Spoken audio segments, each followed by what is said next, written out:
ઉના તાલુકાના એક ગામની યુવતી પર દુષ્કર્મ ગુજારનાર આરોપીનું પોલીસે કાઢ્યું સરઘસ। પ્રભાસ પાટણના અહમદ ફરીદ ઉર્ફે ફરાન હારૂન મલેકને નવાબંદર પોલીસ આજે કાયદાના દોરડા પહેરાવી ઘટના સ્થળ પર લાવી આરોપી અહમદ ફરીદને સાથે રાખી પોલીસે ઘટનાનું રિકન્સ્ટ્રક્શન કર્યું।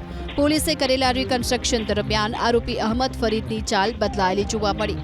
લંગડાતો આરોપી પોલીસના તમામ સવાલોનો જવાબ આપતો જોવા મળ્યો। એટલું જ નહીં, ગામની વચ્ચે જ પોલીસે આરોપીને હાથ જોડી ઉઠક બેઠક પણ કરાવી।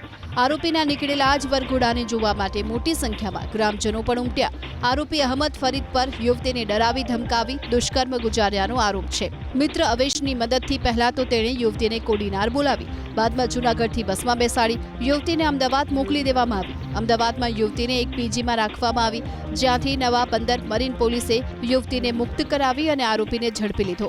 કોર્ટે 2 દિવસના રિમાન્ડ મંજૂર કરતા હાલ પોલીસ મુખ્ય આરોપી અહમદ ફરીદ વિરુદ્ધ પુરાવા એકત્રિત કરવાની કાર્યવાહી કરી રહી છે।